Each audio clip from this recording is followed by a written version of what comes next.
नमस्कार मित्रों। जय श्री कृष्णा। मेष लग्न में चंद्रमा का प्रभाव।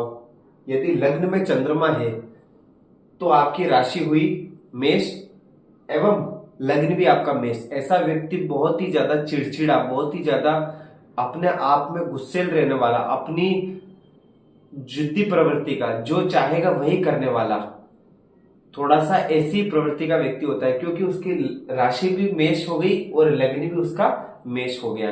लेकिन लग्न में अगर चंद्रमा आकर के बैठ जाए तो ऐसा व्यक्ति थोड़ा सा हमें हमें देखने को प्रवृत्ति थोड़ा आलसी प्रवृत्ति का भी होता है। गुस्सेल तो है, काम वो उसकी इच्छा भी है कि मैं हर काम में जल्दबाजी करूं, लेकिन आलसी प्रवृत्ति उसकी थोड़ी देखी गई है। ठीक है मित्रों, लग्न में मतलब लग्न में चंद्रमा बैठ जाए तो किसी भी काम में उसका मन नहीं लगता। कहने का उद्देश्य, आलसी का अर्थ है कि किसी भी काम में ऐसे व्यक्ति का मन नहीं लगता है। वह हर कार्य को लेकर योजना तो बनाएगा, अति शीघ्र अग्रसर तो होगा, लेकिन काम को कर नहीं पाएगा। चंद्रमा अगर लग्न में है, अगर मान लीजिए कि यहाँ पर किसी भी पापा ग्रह की दृष्टि पड़ जाए, ऐसे चंद्रमा पर किसी भी पापा ग्रह की दृष्टि पड़ जाए तो ऐसा व्यक्ति मान करके चलिए कि ये जो मैं स्थिति बता रहा हूँ ये बहुत ज्यादा बढ़ जाएगी। चतुर्थेश, देखो मैं मेष लग्न की बात कर रहा हूं तो हमें इसको थोड़ा गहराई से समझना होगा। चतुर्थेश, यहाँ पर चतुर्थ भाव के स्वामी बनते हैं चंद्रमा, वो जाकर के लग्न में बैठे हैं तो कहीं ना कहीं ऐसा व्यक्ति अपनी माता का बहुत प्रिय होगा। माता का प्रिय का अर्थ है कि बस जैसा माता ने कह दिया बस वही करने वाला होगा, माता के शब्दों का उल्लंघन नहीं करने वाला होगा, ये आप मान करके चलिए। ठीक है, माता का अति प्रिय होगा। लेकिन अगर ये चंद्रमा पीड़ित हो जाए तो ऐसा व्यक्ति आप कह सकते हैं कि थोड़ा निकम्मे प्रवृत्ति का भी होगा। अब निकम्मा शब्द अच्छा नहीं है, कहना उचित नहीं है, लेकिन निकम्मे का अर्थ ये है कि थोड़ा सा किसी भी काम को नहीं करना और बस टालम टोल करना, ऐसा व्यक्ति थोड़ा देखा जाएगा। लेकिन अगर शुभ ग्रह की दृष्टि हो, यहाँ पर गुरु की दृष्टि पड़ जाए ऐसे, तो ऐसी प्रवृत्ति कम देखने को मिलेगी। द्वितीय भाव में चंद्रमा आ जाए, चतुर्थेश होकर द्वितीय भाव में जाकर के चंद्रमा बैठे, तो आप मान करके चलिए कि द्वितीय भाव में चंद्रमा अगर बैठे हैं तो ऐसे व्यक्ति को पैतृक संपत्ति, अपनी पैतृक संपत्ति, पैतृक धन बहुत ही अच्छी मात्रा में मिलता है। लेकिन एक चीज देख लेनी है, यहाँ पर भी देख लेनी है और यहाँ पर भी देख लेनी है। यहाँ पर ये देखनी है कि शुक्र के साथ ऐसे व्यक्ति की ऐसे चंद्रमा की तात्कालिक मित्रता कैसी है। अगर शुक्र के साथ तात्कालिक मित्रता अच्छी है तब तो पैतृक संपत्ति बहुत अधिक मात्रा में मिलेगी, और ऐसा व्यक्ति ये मान करके चले कि बहुत ही अच्छी, बहुत ही कम बोलने वाला, बिल्कुल शांत, जो भी बोलेगा उसकी आवाज की ध्वनि की तीव्रता होगी बहुत ही धीरे, वो ज्यादा चिल्ला के नहीं बोलेगा, कम बोलने वाला ऐसा व्यक्ति होगा। और ऐसे व्यक्ति को बहुत अच्छा अच्छा खाना बहुत पसंद होगा, क्योंकि चंद्रमा यहाँ पर बैठे रस स्वाद का उससे बहुत ही ज्यादा वो शौकीन होगा। ऐसे चंद्रमा अगर अच्छी मात्रा में उसको अचल संपत्ति अपने पैतृक संपत्ति से मिलेगी। लेकिन अगर मान लीजिए यहाँ यही चंद्रमा अगर पीड़ित हो जाए पापा ग्रह से, जैसे मान लीजिए शनि से, राहु से, यहाँ से कहीं से पीड़ित हो जाए, तो फिर मान के चलिए ऐसा व्यक्ति को शराब की लत लगना, ऐसा भी देखा गया है। ठीक है मित्रों, किसी भी बुरी वस्तुओं की खाने की लत लगना, ऐसा व्यक्ति भी ऐसे व्यक्ति को देखा गया है। ठीक है मित्रों, यहाँ पर चंद्रमा अगर विराजमान हो, लेकिन शुक्र के साथ तात्कालिक मित्रता अवश्य देख लेनी है। अगर शुभ ग्रहों से दृष्ट हो तो ऐसा व्यक्ति बहुत ही अच्छे विचारों वाला, कम बोलने वाला और बहुत ही अधिक ज्ञानी प्रवृत्ति का देखा गया है। शुक्र के साथ तात्कालिक मित्रता देख लेनी है। यहाँ पर आ जाइए तृतीय भाव में। तृतीय भाव में बुध के साथ चतुर्थेश होकर के तृतीय भाव बैठे, तो अपने से द्विद्वादश का संबंध भी इन्होंने बना लिया है। लेकिन कहीं ना कहीं तृतीय भाव में अगर चंद्रमा बैठे हैं और बुध के साथ तात्कालिक मित्रता नहीं है, तो ऐसा व्यक्ति क्या करेगा कि पराक्रम का भाव है तो बहुत अधिक पराक्रम करेगा, लेकिन उसको उसका पराक्रम का रिजल्ट नहीं मिलेगा। भाग्य भाव पर दृष्टि पड़ेगी तो कहीं ना कहीं भाग्य में भी साथ मिलने में परेशानी आएगी। ये छोटे भाई बहनों का घर भी है, तो छोटे भाइयों के साथ भी संबंध तो अच्छे रहेंगे, लेकिन उन संबंधों का जो रिजल्ट मिलना चाहिए वो रिजल्ट नहीं मिल पाएगा। कहीं ना कहीं भाइयों का साथ देते हुए भी भाइयों का वैसा साथ नहीं मिल पाएगा। ठीक है मित्रों, यहाँ पर अगर शुभ ग्रह की दृष्टि है और तात्कालिक अगर मित्रता है बुध के साथ, तो जो जितनी बातें मैंने बताई, भाग्य का साथ भी मिलेगा, पराक्रम करेगा, उसका रिजल्ट भी मिलेगा और भाइयों का साथ भी अच्छा मिलेगा। ठीक है, चतुर्थ भाव में आ जाइए। चतुर्थ भाव में अगर चंद्रमा बैठे हैं तो कहीं ना कहीं आप मान के चलिए कि ऐसा व्यक्ति चतुर्थ भाव में चंद्रमा आकर के बैठे, तो देखो यहाँ पर आकर के बैठे तो मिथुन राशि होगी, यहाँ पर आकर के बैठे तो वृषभ राशि होगी, ये मिथुन राशि होगी, तो मिथुन राशि और मेष लग्न, तो ऐसा व्यक्ति चिड़चिड़ा भी बहुत होगा, ऐसा व्यक्ति जिद्दी भी बहुत होगा। मिथुन राशि वाले क्या होते हैं, मूडी स्वभाव के होते हैं, मन में आया तो कर लिया, मन में आया तो नहीं किया। और मेष लग्न उतावला, तो ये थोड़ा सा व्यक्ति का स्वभाव भी ऐसा हो जाएगा, तो कहीं ना कहीं परेशानी का कारण बनेगा।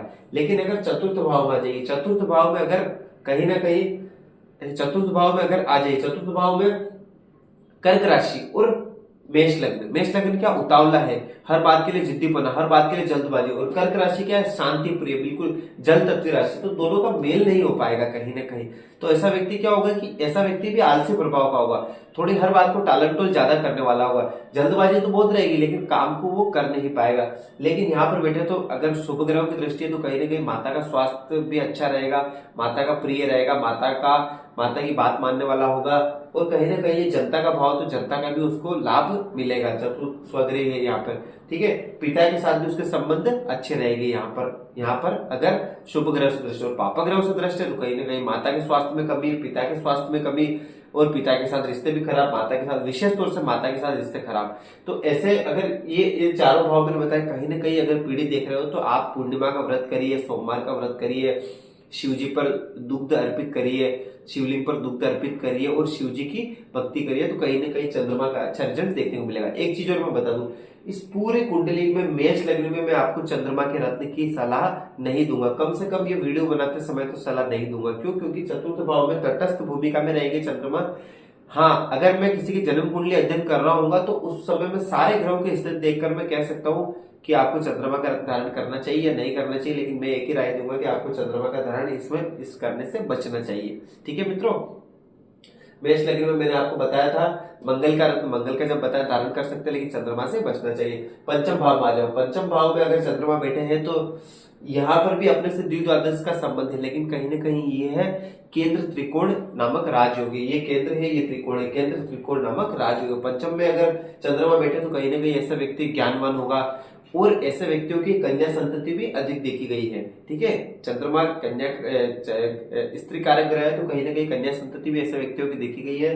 पंचम भाव में अगर चंद्रमा बैठे हैं तो कहीं ना कहीं ये आप मान करके चलिए कि ऐसा व्यक्ति अगर सूर्य के साथ तात्कालिक मित्रता में है तो बहुत ही अधिक ज्ञानवान, अपनी शिक्षा को बहुत अच्छी अर्जित करने वाला, और कहीं ना कहीं अपने संतान से भी उसके संबंध अच्छे देखे गए हैं। ठीक है मित्रों, लेकिन अगर तात्कालिक शत्रुता में है तो ये सारी चीजें आप मान करके चलिए कहीं ना कहीं समस्या उत्पन्न करने वाले हैं। और यहाँ से सातवें दृष्टि लाभ भाव पर डालेंगे तो अगर पीड़ित है चंद्रमा तो कहीं ना कहीं लाभ की भी स्थिति ऐसी नहीं बन पाएगी, व्यक्ति की आय की, इनकम की स्थिति भी ऐसी नहीं बन पाएगी जैसी होनी चाहिए। अगर पीड़ित है तो, पीड़ित नहीं है तो तब भी लाभ तो उतार चढ़ाव में रहेगा, हालांकि यहाँ पर बैठे ग्रह पर भी निर्भर करेगा, लेकिन फिर भी लाभ की स्थिति अच्छी रहेगी अगर यहाँ पर बैठे चंद्रमा पर शुभ ग्रह की दृष्टि है। छठे भाव में आ जाएगी, छठे भाव में अगर चंद्रमा विराजमान है तो कहीं ना कहीं ये माता के स्वास्थ्य को कमजोर करेगा। सबसे पहली बात, छठे भाव में अगर चंद्रमा है तो ये आप मान करके चलिए चतुर्थ का स्वामी होकर के छठे में बैठा है, तो कहीं ना कहीं ये मान करके चलिए पहली बात तो ये है कि आपके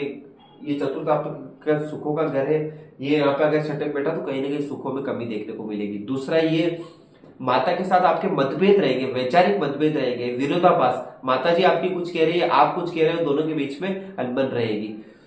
आपको शीत जन्य रोग अवश्य रहेंगे, जैसे साइनस हो गया, जैसे आपको सर्दी जुकाम हमेशा रहना, ये सारी समस्या आपके बनी रहेगी। जो जल संबंधी जितने भी रोग है वो आपको होने की संभावना बहुत हद तक रहेगी। अगर यहाँ पर बेटे चंद्रमा पर पापा ग्रह की दृष्टि है तो कहीं ना कहीं ये और अधिक बढ़ जाएगी। शत्रुओं से, चंद्रमा यहाँ पर बैठा तो शत्रुओं से भी कहीं ना कहीं आपको बच के रहना है, शत्रुओं से भी हानि आपको देखी गई है। ठीक है मित्रों, अब अगर जैसे मान लीजिए कि यहाँ पर बैठे हैं और शुभ ग्रह की दृष्टि तो इन सब चीजों को आप कम कर लीजिए, पापा ग्रह की दृष्टि तो अधिक मात्रा में।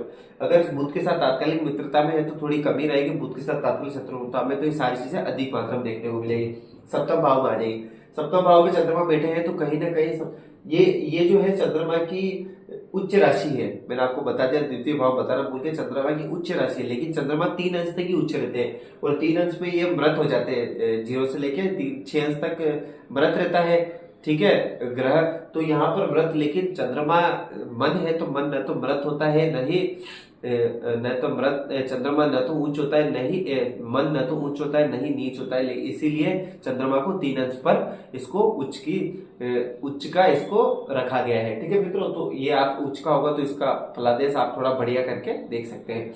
यहाँ पर आ जाइए, सप्तम भाव में चंद्रमा बैठे तो कहीं ना कहीं देखो, यहाँ पर अगर पापा ग्रह की दृष्टि पड़ जाए तो फिर आप मान के चलिए कहीं ना कहीं आपका स्वभाव भी, आपकी पत्नी का स्वभाव भी बहुत चंचल रहेगा, बहुत चंचल अस्थिर मन रहेगा। कहीं ना कहीं आप मान पाए, एक जैसा आपका स्वभाव नहीं रह पाएगा, मन आपका एक जैसा नहीं, थोड़ा विचलित मन रहेगा।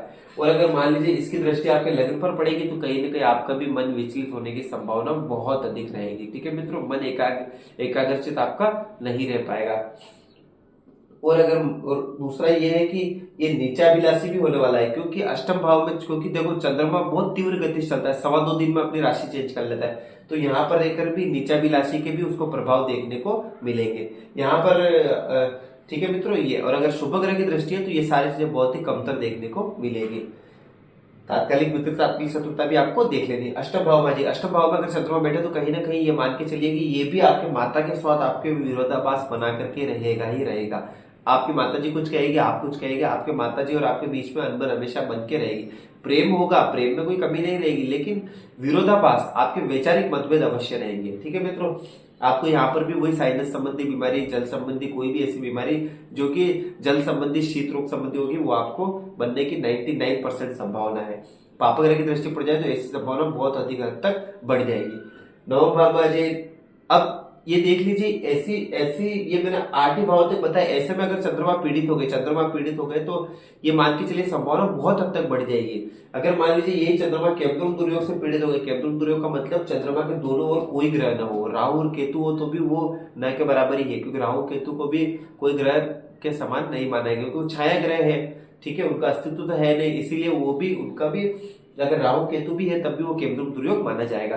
तो नवम भाव में आ जाए, नवम भाव में अगर चंद्रमा विराजमान है, चतुर्दश के 9 में बैठे हैं तो कहीं ना कहीं देखा जाए तो 1 2 3 4 5 6 ये 6ठे और 8वें का संबंध है। तो वैसे तो ये सकट योग है, लेकिन इसको सकट योग नहीं मानेंगे, ये केंद्र त्रिकोण राजयोग है। ये केंद्र त्रिकोण राजयोग है। तो ऐसे में व्यक्ति को भाग्य का साथ मिलेगा, पिता के साथ संबंध अच्छे रहेंगे, कहीं ना कहीं व्यक्ति अपने सुखों में वृद्धि करने वाला होगा, भाग्यवान होगा। लेकिन अगर यहाँ पर चंद्रमा पीड़ित हो जाए, केतु दुर्योग से पीड़ित हो जाए, पाप ग्रह शनि राहु से अगर त्रस्त हो जाए तो कहीं ना कहीं मान के चलिए ऐसे व्यक्तियों के भाग्य में कमी देखने को मिलेगी और भाग्य उसका साथ उतना व्यक्ति को नहीं मिल पाएगा। ठीक है मित्रों, ये आप मान करके चलिए। ठीक है, अब दसम भाव में आ जाइए। दसम भाव में अगर गुरु के साथ तात्कालिक मित्रता में है तो फिर आप मान के चलिए कि कहीं ना कहीं जो मैं बातें बता रहा हूँ वो बहुत अधिक और बढ़ जाएगी। तात्कालिक शत्रुता में है तो उसमें कमी देखने को मिलेगी। ठीक है मित्रों, दसम भाव में आ जाए। दसम भाव में अगर मान लीजिए चंद्रमा विराजमान है और पाप ग्रहों से दृष्ट है तो फिर आप मान के चलिए वही माता के स्वास्थ्य में कमी, पिता के साथ संबंध खराब, पिता जो कार्य कर रहे हैं वो आप कार्य नहीं कर पाएंगे। कहीं ना कहीं आप जो भी चंद्रमा संबंधी कार्य करेंगे, जल तत्व कार्य करेंगे, उसमें भी आपको कहीं ना कहीं परेशानी देखने को मिलेगी, मान सम्मान में आपको कमी देखने को मिलेगी, मन आपका एकाग्रचित नहीं रह पाएगा यहाँ पर बैठ करके दसम भाव में। यहाँ पर अगर पाप ग्रह की दृष्टि पड़ रही हो तो फिर ये संभव, लेकिन अगर शुभ ग्रह की दृष्टि पड़ रही है तो पिता के साथ संबंध बहुत अच्छे रहेंगे, माता का स्वास्थ्य बहुत अच्छा रहेगा, माता के साथ संबंध बहुत अच्छे रहेंगे। दसम भाव से संबंधी आप जल संबंधी कोई भी कार्य करेंगे तो उसमें आपको बहुत अधिक लाभ मिलेगा। तो ये सारी स्थिति देखने को मिलेगी। शनि के साथ तात्कालिक मित्रता देख लेनी है, और शनि की अगर दृष्टि पड़ जाए तो कहीं ना कहीं कमी देखने को मिलेगी, क्योंकि शनि राहु केतु मंगल सूर्य भी पाप ग्रह की दृष्टि में आते हैं। वैसे सूर्य की अगर दृष्टि पड़ेगी तो फिर वो पूर्णिमा का हो जाएगा तो वो उतना ज्यादा समस्या नहीं करेगा। ठीक है मित्रों, और चंद्र और मंगल की दृष्टि पड़ जाएगी तो ऐसा व्यक्ति जल्दबाज प्रवृत्ति का हो जाएगा। ठीक है, क्योंकि मंगल की प्रवृत्ति जल्दबाजी, विशेष तौर से शनि और राहु को देख लेना है और केतु को देख लेना है। अब 11 भाव में अगर चंद्रमा आ जाते हैं, 11 भाव में अगर चंद्रमा है तो कहीं ना कहीं मान करके चलिए ऐसा व्यक्ति जो होगा वो उसकी इनकम एक जैसी नहीं रहेगी। चतुर्थ स्वामी होकर के एकादश में बैठा है तो ये देखो 1 2 3 4 5 6 7 8 1 2 3 4 5 ये सही मायने में सकट योग है। अब ये सही मायने में सकट योग है तो कहीं ना कहीं व्यक्ति के सुखों में थोड़ी समस्या देखने को मिलेगी। लेकिन ऐसे चंद्रमा पर अगर शुभ ग्रह की दृष्टि पड़ जाए, गुरु की, अकेले बुध की या शुक्र की दृष्टि पड़ जाए तो फिर वो श्रेष्ठ अवस्था होगी। ऐसे व्यक्ति को आय में कोई कमी नहीं रहेगी, जीवन पर्यंत आय मिलती रहेगी। लेकिन अगर मान लीजिए ऐसे वैसे एक बात तो चंद्रमा अगर लाभ भाव में तो आपकी आय एक जैसी रहेगी। महीने में 30 दिन अगर आप व्यापारी हो तो 10 दिन अच्छा चलेगा, 5 दिन ठंडा रहेगा, 10 दिन बिल्कुल नहीं चलेगा, फिर वापस चलेगा। क्योंकि चंद्रमा की प्रवृत्ति क्या होती है, बढ़ना और घटना। पूर्णिमा आएगा तब बहुत बड़ा हो जाएगा, अमावस्या का तब गायब हो जाएगा, तो वही वाली स्थिति बिल्कुल अदृश्य हो जाएगा। तो वही वाली वैसे भी आपकी इनकम ऐसी रहेगी। अगर मान लीजिए शुभ ग्रह की दृष्टि है तो शुभ ग्रह की दृष्टि है तो कहीं ना कहीं सुखों में वृद्धि देखने को मिलेगी। पापा ग्रह की दृष्टि है तो आय भी कम होगी और कहीं ना कहीं आपके तनाव भी अधिक रहेगा और आय में भी कमी देखने को मिलेगी अगर पापा ग्रह की दृष्टि है तो। ठीक है मित्रों, 12वें भाव में आ जाए। 12वें भाव में भी कहीं ना कहीं ये अवयोगी है, अवयोग तो नहीं कहूंगा, अवयोग तो लग्नेश से होता है, उसको अवयोग बोलते हैं। 12वें भाव में कहीं ना कहीं ये आपके व्यर्थ के खर्चे बढ़ाएंगे, माता के साथ संबंध खराब करेंगे, कहीं ना कहीं आपको शीतजन्य रोग संबंधी देंगे। और कहीं ना कहीं 12वें भाव में चंद्रमा है तो कहीं ना कहीं थोड़ा सा ये आपको पीड़ित भी करेंगे। सुखों में कहीं ना कहीं कमी, क्योंकि देखो सुख भाव स्वामी 6, 8, 12 में जाए तो सुखों में कमी होना अवश्य निश्चित है। तो अगर मान लीजिए इसमें शुभ ग्रह की दृष्टि हो जाए तो आपका फिजूल खर्चा तो होगा लेकिन वह थोड़ा सा कम तर हो जाएगा। लेकिन अगर ऐसे चंद्रमा पर पापा ग्रह की दृष्टि है तो फिर आप मान करके चलिए कि आपका खर्चा अनवरत चलता ही रहेगा और व्यर्थ में आपका खर्चा होता रहेगा। तो ये मैंने आपको सारा बता दिया है। आप देखते रहिए, आप कमेंट करिए, आपको अच्छा लगे तो कम से कम इसे एक लाइक जरूर कर दीजिए। देखिए, देखते रहिए, कमेंट करिए और कुछ भी प्रश्न पूछना हो, जन्म कुंडली अध्ययन करनी हो तो आप दिए हुए नंबर पर संपर्क कर सकते हैं। देखते रहने के लिए आपका बहुत बहुत धन्यवाद। जय श्री कृष्ण।